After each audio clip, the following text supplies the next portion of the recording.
From UFOs to psychic powers and government conspiracies, history is riddled with unexplained events. You can turn back now or learn the stuff they don't want you to know.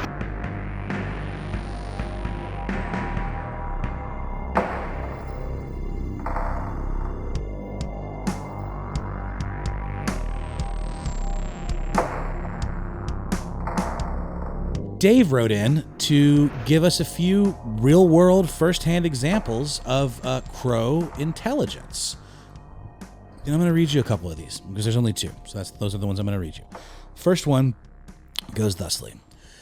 When I was in late elementary or early junior high school, my family went on a weekend outing to a lake in southwestern Ohio. At some point, I went alone on a walk to explore the area.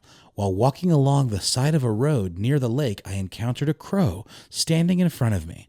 I was used to crows always keeping a great distance from humans, so was surprised when this one looked right at me and stood its ground as I got closer and closer. Finally, I was only 2 or 3 feet from it as we both checked one another out. Then a cat came walking from the lake in our direction. The crow saw it and said clearly and excitedly, "Uh-oh, here comes the kitty." Great. She then flew onto the roof of a nearby house. This was the first time I learned that crows could be taught to talk, and I surmised that it had already been likely raised as a pet. It was a very cool experience. Upon returning to where my family was, I told my parents what had happened. I don't remember them responding with the interest I expected, as I don't think they believed me. I've since imagined my father saying to my mother, "Something just ain't right with that boy," like in the Hank Hill type voice. I've been interested in crows ever since. Years later, as an adult, I recited the event to my siblings, and one of my sisters claimed it was a story created by my childhood imagination. It was not. Well, Cool. Dave. Story one. Story one. Uh-oh, here comes the kitty. Yeah, story one from Dave hanging out in Dayton, Ohio, I'm assuming. I'm just joking. It's probably Dave not in Dayton. but that would be hilarious if it was. Here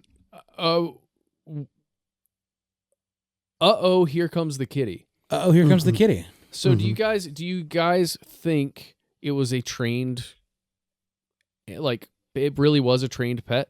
I don't know. I just don't know, like, how. I don't know anybody with indoor-outdoor birds. Possibly. You would think if you let a bird out, it would just be gone. But then to your point, Ben, with corvids, they come back. So maybe this is one of the rare situations, like with a falcon or something, where you can let it out. But the falcon, you at least have to have that like big leather glove that it's attracted to with a piece of steak on it or something. The thing with the corvids here is they can talk, but your odds of finding one that speaks, of course, it's mimicking human speech, and it has to have some sort of human speech to hear, right? To mimic. Otherwise, it would just be mimicking other animals or perhaps increasingly, and sadly, traffic and stuff like that. This probably means, Dave, the corvid you're talking about in story number one had interacted with humans before and had probably been rewarded for learning to mimic our version of cause and so on. Because that's what the crow thinks, right? Yeah. There's this old folkloric myth that crows had to have their tongue split and then they could use human speech. Oh, wow. Luckily, that's not true. To me, one of the big questions is the same question that comes up with Alex the gray parrot. Yes, this bird is mimicking human speech, but does it understand what it's saying? It appears to understand, at least, uh-oh, here comes kitty is associated with that cat. Like, I'd be interested to know if the cat and the crow know one another. You know what I mean? Yeah. Are they like co-workers in some kind of Disney film? No, he's clearly taunting the cat. Like he's sarcastically saying, "Uh-oh, here comes the kitty. I better get out of here." Oh man. Whoa. Yeah, that's pretty good. Yeah, it's interesting. Like, but Ben, I'm sorry, you caught my interest when you mentioned this idea that crows have to have or this misconception that crows have to have their tongues split to in order to speak. And I looked it up, and it is obviously, you're absolutely right. It is a myth, but there's a term for it. It's called freeing the tongue of the crows, and there's a lot of posts and things out there that say that you can't have a talking crow unless you go through this process of splitting their tongue, which I can't imagine anyone would ever want to do that. Like, what do you like? I can't imagine that a veterinarian would even look at that as ethical. It's from the days before veterinary science. Right. Like it's the old thing. I imagine it could have come about when someone said like, holy crow, talking raven or talking crow or something. However, did you teach it to say down with the Adams administration or whatever? And then the person says, well, it's an old secret I learned. You just got to free their tongue. They're like, what do you mean free their tongue? It's like, well, cut it in half and just sort of starts talking. Like that's I could see it happening. I don't know where it came from though. That's awful. I don't know the etymology of the folk or the origin of the folklore. But yeah, I wish I had seen that. I've never seen a crow. I've watched a lot of videos, but I've never talked to a crow in the wild. Wait. No, I've never had a crow reply to me nor a raven nor a magpie in human speech. Well, Ben, it's never too late for something great to happen. Or for you either, Noel. Think about it. Like I don't want to scare you. I was going to say. Maybe a crow would come up to me and just say, hey, man, everything's chill. We're not out to get you. Mellow out. Yeah, but it would say it in crow speak. So it would be like. And I would be like, peace. I'm out. But all along, it was just trying to comfort me, Mm-hmm. It's unfortunate that we're just going to always exist at odds, me and the Corvids. And Ben, when you get your murder, though, maybe I'll come check it out. From like a distance, right? From a safe distance, yeah. Our super producer, codenamed Doc Holliday, just returned from some adventures that we will not spoil, and codenamed Doc Holliday, you were telling us that you also had a run-in with some Corvids. I remember. I pay attention to this stuff obsessively, maybe, but this again. I don't know. I'll be honest with you guys, Noel, Matt, Doc. I would freak out. I love the idea, but I would still freak out if I were at my house, maybe like recording where you guys are recording now, and I heard a pecking on the window, and I turned around, and it was like a raven, and the raven just said, "What up?" I would lose my. I would run. I might run.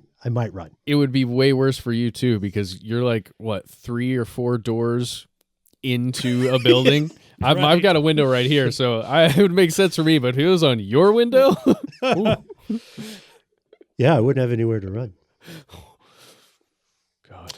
Well, let's jump into another quick Corvid story right now. Also from Dave in today's Story Time with Dave segment. Story number 2. A few years ago, I was in the kitchen of my upstate New York home watching 2 crows walking around the backyard. They found something they were clearly interested in, which I assumed was some sort of food. Apparently not hungry at the time, they buried it together. Afterwards, one crow walked away, continuing to explore the yard.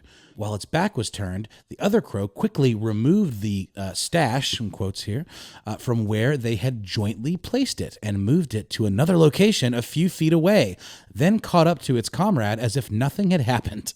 It was cool to see the clever deception transpire before my very eyes. I later saw a documentary which showed researchers recording similar behaviors of crows being studied. Feel free to mention my email on your show if you wish. Regards, Dave. Wow. Deceptive behavior. Mm-hmm. Mm. It implies some really cool things about intelligence. Not ethics, but it implies some cool things about intelligence, right? So, Dave, from your story, we see object permanence, right? We also see the ability of empathy, or assuming at least, not empathy, assuming the viewpoint of another creature, and reasoning that creature is also possessed of reasoning ability, right? So there's a lot of pretty impressive cognitive stuff going on in this weird, this very like party foul con. You know what I mean? Yep. I've been looking in that too. We see that weirdly enough, the ability to deceive or attempt to deceive through your actions rather than your appearance is a mark of really high intelligence. And I mean, like the reason I say through action rather than through appearance is think of something like the iridophores on a gecko, right? They can alter the color, right? Alter the pigment. But the gecko is not going to win a Nobel Prize. You can't like teach a gecko to go out and bring stuff to you or talk to you really. On the other side, you have the octopus, right? And it has chromatophores, and those help it change its shape, color, and texture. But the crow doesn't have that. The crow is changing its behavior to deceive someone. We know that primates do that too, but not a ton of other animals, honestly, are able to improvise this kind of behavior. And then, it's a ding on crows too. Are they too smart to hang out with? Because clearly they're going to steal from you if they think there's an opportunity. Yeah, I mean, like, yeah, you just go ahead and walk ahead. No, that's no problem. Yeah. I'm just sorry. I mean, hashtag not all crows. That's true. But still, I mean, I don't know. And people with pets can assure you, dogs are intelligent enough to try to deceive people, or they're at least reacting to that tone in the voice where you say, "Where did it go, Fido? Where is it?" And then Fido's like, "I don't, what? I got nothing." I don't know. When do kids start learning deception? Human children. It sounds weird for me to say. When do human children learn deception? I don't know. I've got one example, and it was immediate, so I don't know. You got a sample size of one. Yeah. What about you, Noel? Do you remember anything where with human kids where you're like, okay, this kid's pulling a con. They figured out deception. Oh wow, yeah. I mean, it's hard. It's like all the time,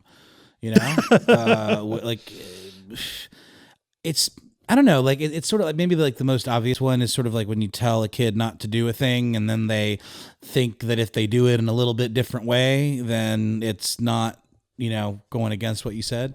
My daughter's baby sister does stuff like that all the time, where I'll be like, "Don't throw that at me," and then she'll just throw something else at me.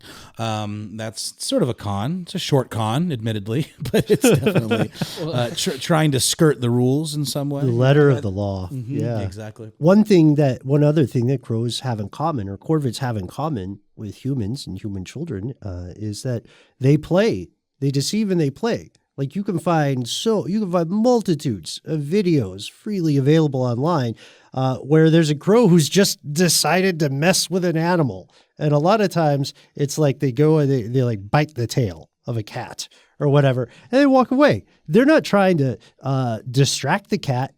Actually, often they're not trying to scare it. They literally think it's funny to bite something on the butt and then watch it freak out. Which I think is maybe a mark of intelligence. I didn't know that's the point we would get to in today's listener mail. Well, now I'm just going to search for videos of crows messing with people, and that's going to be the rest of my night. A night well spent.